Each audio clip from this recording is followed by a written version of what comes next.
Hi.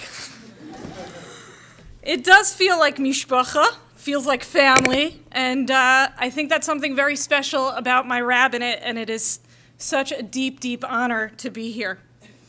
So my talk, not surprisingly, is entitled "The Sisterhood is Powerful," and even less surprising was that Mel came up with it. I did the rest, for the most part. In October of 1957, the Beth Israel Congregation Sisterhood met to discuss issues that ranged from the pedestrian to the controversial. After a vigorous conversation on the value of having a gossip column in the synagogue newsletter, the women of the sisterhood turned their attention to an issue that was as salacious as it was fantastical: the possibility of women rabbis. Even though the Reform movement had ordained one woman, Regina Jonas, in Germany before the Holocaust, she had perished with her congregation in the concentration camps and was largely forgotten by the mainstream Jewish world for many decades to come. But on this day in October 1957, the Sisterhood of Beth Israel Congregation discussed the issue in Waterville, Maine. According to synagogue records, Mrs. Geo Chesner introduced Rabbi Steinberg, who was the speaker of the evening. His topic, women rabbis. Sisterhood Secretary Esther Pikowski recorded his remarks, quote, "Rabbi Steinberg is definitely opposed to women following this profession. One reason being that there would not be a rebbitzin, a rabbi's wife.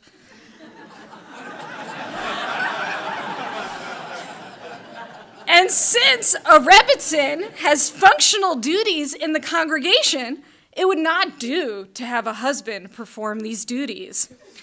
Another objection is who would raise the family and care for the home. Certainly a man cannot do that.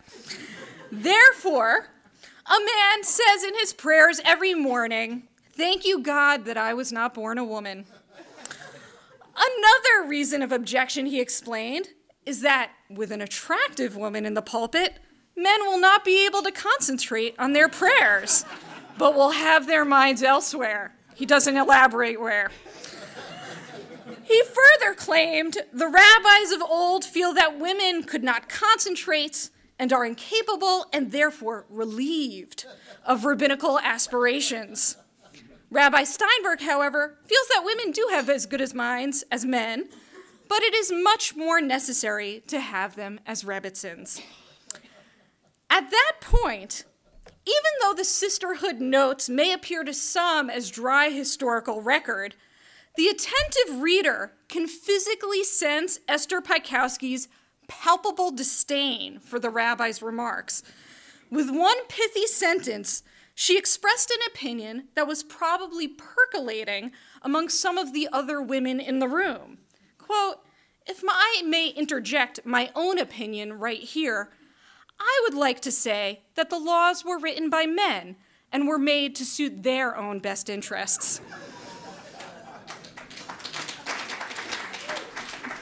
Mrs. Pikowski's comments were not only entertaining, but also illustrated that she anticipated seismic changes to come in the American Jewish community.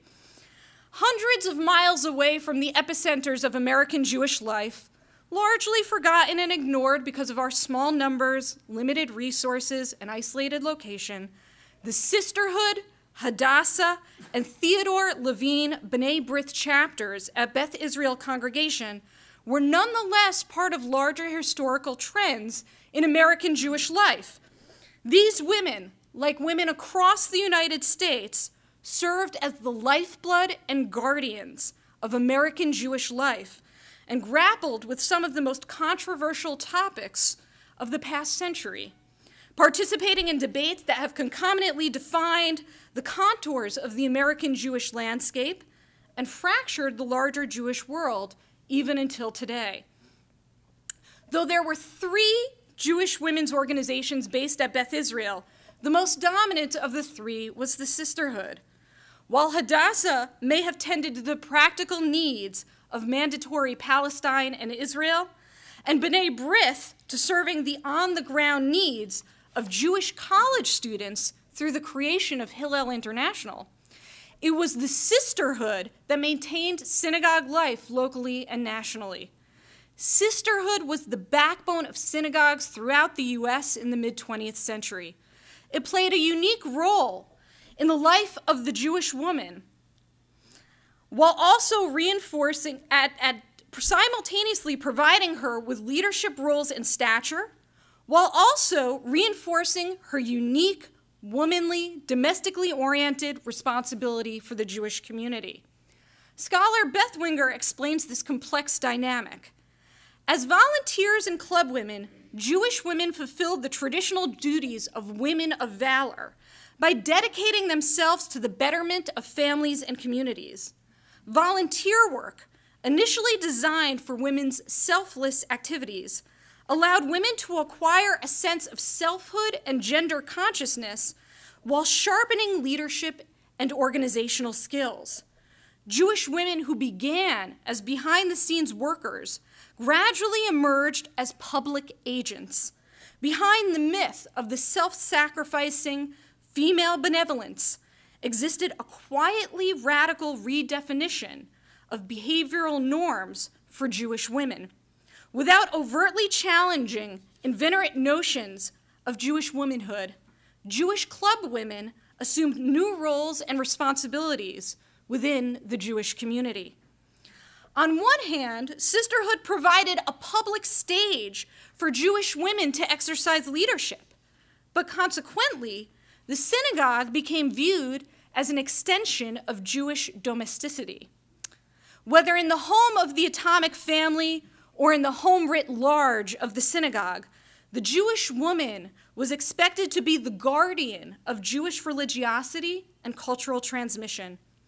The success or failure of the Jewish community to resist assimilation, or at the very least, mitigate and manage its effects on the family and community, clearly fell on the shoulders of Jewish women.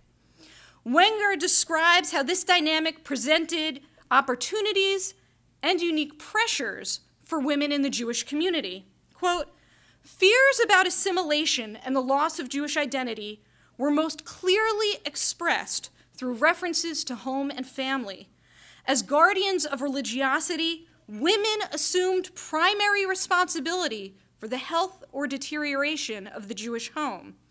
The metaphor of the home became a centerpiece in both the defense and condemnation of women's involvement in public affairs. The home symbolized proper Jewish womanhood and stood as another code word for the negotiation of gender roles. The sisterhood's responsibility for food preparation, synagogue maintenance, and Hebrew schools crystallized and reinforced the link between Jewish womanhood and domesticity. On the other hand, the deep responsibility for the physical, cultural, and religious reproduction of the Jewish community allowed for novel expressions of leadership, especially in a Jewish context. Famed scholar Paula Hyman writes, quote, "Jewish women embraced the responsibility of cultural transmission and of maintaining the boundaries inherent in the project of assimilation. In other words, the increased identification of Jewishness and femaleness that induced anxiety among Jewish men enabled Jewish women to lay claim to new public roles," end quote. By the mid-20th century, the tachlis, or the day-to-day functioning of synagogues and Hebrew schools across the country, was the public and shared responsibility of Jewish women. Most were high school or college educated, middle class, and had the skills, time, and dedication to maintain a Jewish community free of traditional financial cost. However, the heyday of synagogue sisterhoods and women's clubs encountered some of its greatest challenges in the 1960s and 70s. Two competing models of women's empowerment emerged.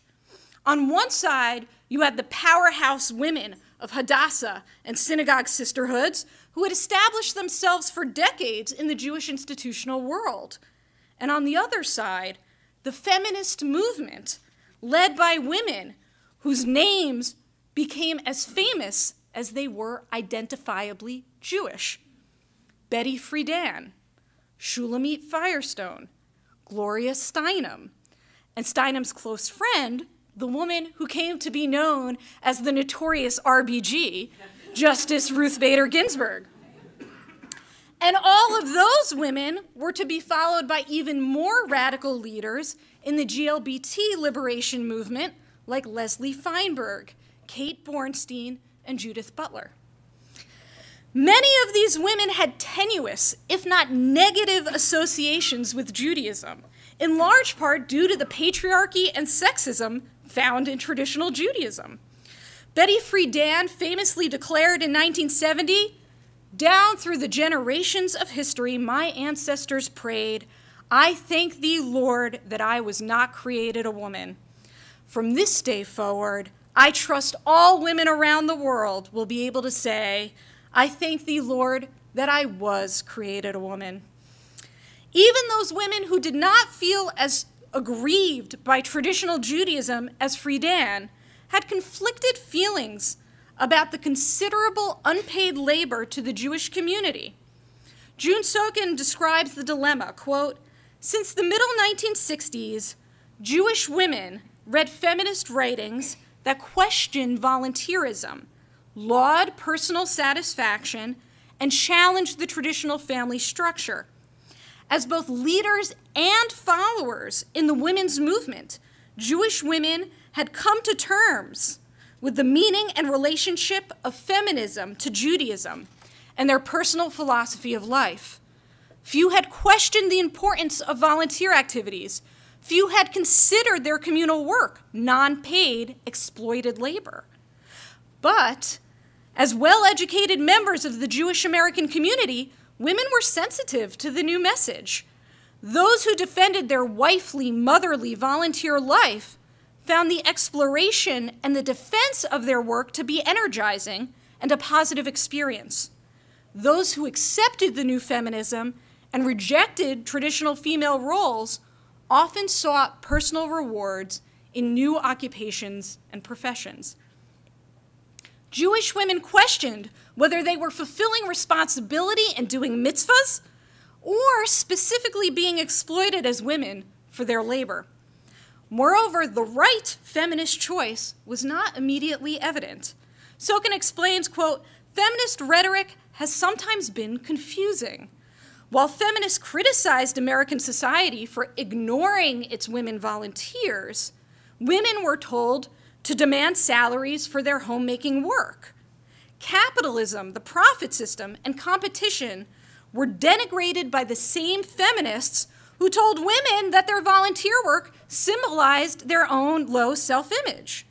Were women fools not to demand salaries for their volunteer activities? Were they hiding in community affairs rather than face the competitive job world?" As women became more empowered in the Jewish political and organizational sphere, as well as in secular contexts, their traditional disempowerment and exclusion in the religious sphere became all the more glaring. On the question of equality in the religious sphere, Jewish women's attitudes varied, often according to age and denomination. Starting in the 1930s, the sisterhoods of the Reform movement came out strongly in favor of full equality for women in all aspects of Jewish religious life. Nonetheless, it still took another 40 years until the first woman was ordained in the American Reform movement in 1972. The conservative movement's history, true to form, was more complicated. Ann Lapidus Lerner, a historian of gender in the conservative movement, explains that the sisterhood movement was always conflicted about embracing feminism and the advancement of women in the religious sphere. Sisterhood leadership was concerned about the impression that supporting women's ordination would feminize and consequently threaten the future of conservative Judaism. In 1970, the president of the Women's League for Conservative Judaism, Evelyn Henkind, tried to downplay the threat of women's leadership in the movement by saying, quote, "There is no danger of feminizing religious life because women are not asking to take on traditional religious roles of the male, nor are they trying to become rabbis. Most of our work has to do with educating the Jewish woman to continue Jewish traditions in the home as mother and wife, in addition to being responsive to issues in the community and the world." However, by the time Selma Rappaport, Henkind's replacement, assumed leadership of the organization, views had already changed. The young women who were pushing for ordination were not viewed as an external threat to conservative Judaism, but rather, she stated, were, quote, "reared in our conservative congregations, graduates of our religious schools, products of our Ramah camps, our leadership training fellowship, and our USY. Some of them have even enrolled in studies at the Jewish Theological Seminary." Eventually, the Women's League came to be supporters of their younger sisters striving for leadership in the religious realm, and women's ordination became a reality in 1983, also known as the year of my birth. On a more local level, the expression of feminism at Beth Israel Congregation was far less dramatic and fraught. I don't know if this is true, but this is what I've heard. And in a respect, this story is far more humorous. According to synagogue legend, the first woman to receive an aliyah, or a Torah blessing, at Beth Israel Congregation was Mert Wallman. She's here.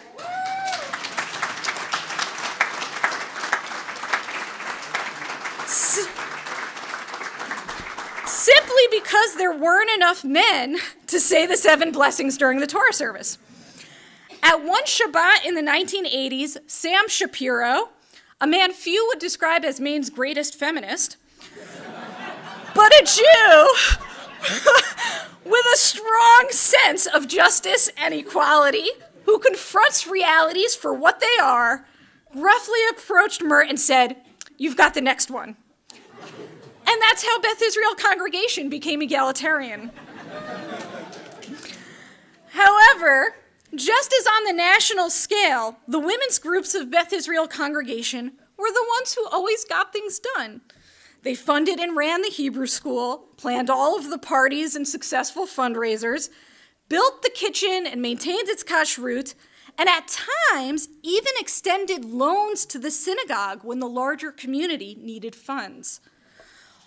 One of the only committees that they did not lead, that the women were excluded from, was the building committee. And the synagogue suffers from that absence even until today. There are only 2 rooms the building committee forgot to insulate in the 1950s, the kitchen and the bathrooms. A mistake that probably would have never happened if the sisterhood were in charge. Every time we shiver while frying latkes for the Hanukkah party, we rue the absence of sharp minds and strong wills, like that of Giselle Miller, Mert Wallman, Phyllis Shiro, Myra Stearns, Bibby Alfond, Paula Lunder, and others in that planning process over 60 years later. Also in line with national trends was the palpable and visible impact that the feminist movement had on the synagogue.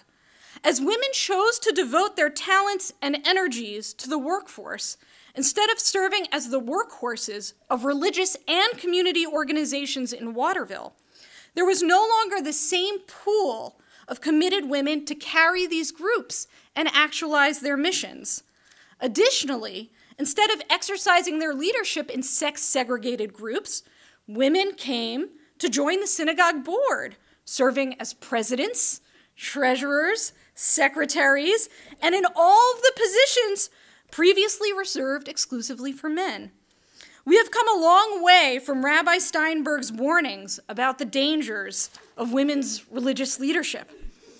But many of the struggles like the burden of Jewish cultural transmission being placed primarily on the shoulders of women, and the successes, like the centrality of women's leadership in sustaining Jewish homes, synagogues, and institutions, remain the same. Even though it is easy to look back at the past judgmentally, we must not allow ourselves to be guilty of the sin that the famed Mizrahi Jewish political theorist Shaila Ben Habib calls presentism. Presentism is the practice of judging the past according to the standards of the present, and in the process, eschewing the invaluable wisdom of our forebears. It is a practice that is as haughty as it is foolish, and all too common in a world that fetishizes the novel at the expense of traditions hewn and refined over millennia.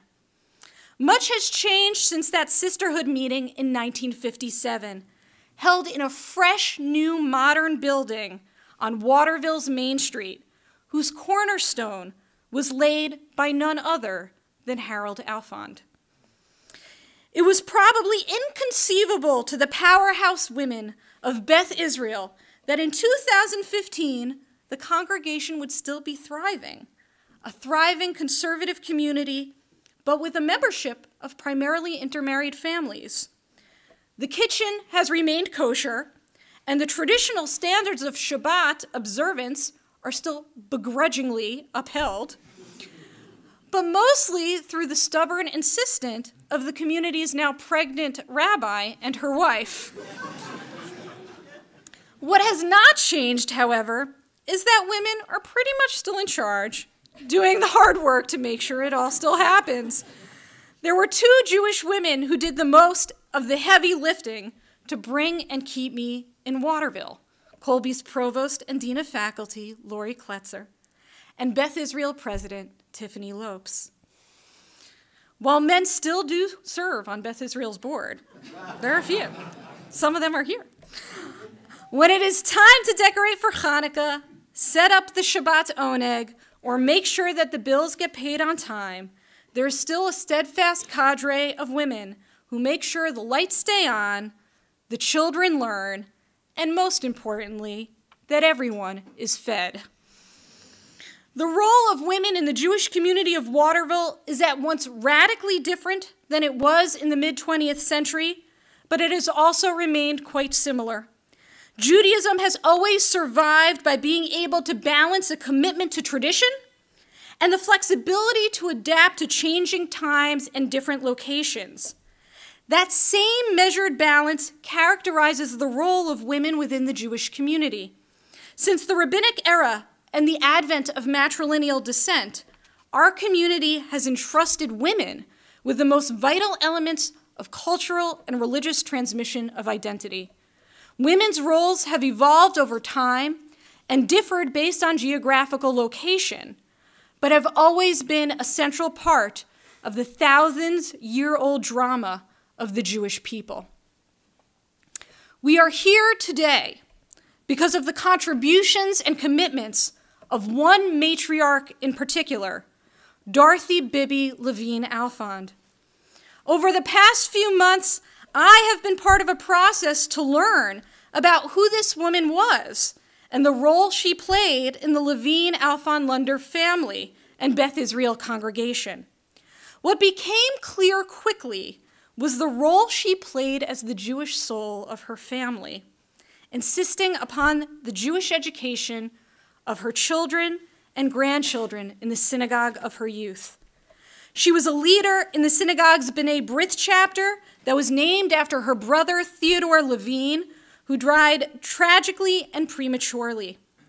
She kept his name and legacy alive through her philanthropy and attendance to the needs of the Jewish people.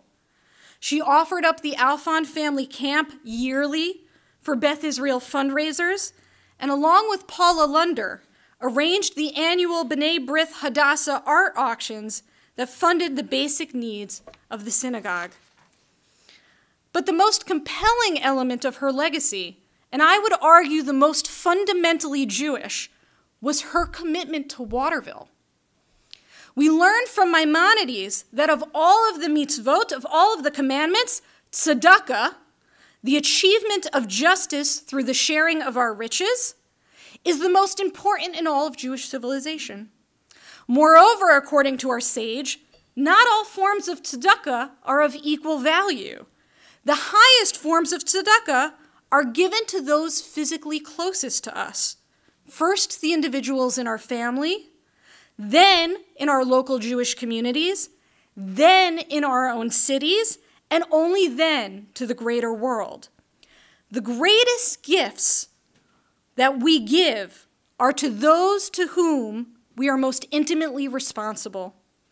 Bibby was a woman who put family and community first, and through leadership that was simultaneously quiet and resolute, instilled those values into her family. Even though I never knew Bibby personally, I am proud to keep her legacy alive by adopting her name as part of my own through this new position. When I was born, I was named after my great Aunt Rose, the first woman in my family to graduate from college. When I was ordained, I took on the title of rabbi, carrying on a tradition of commitment to Jewish education and action.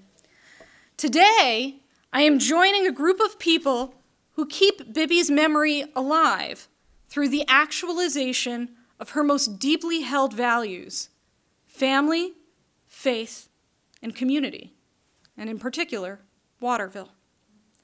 Zichronat tzadika livracha, may her righteous memory be for a blessing. Thank you.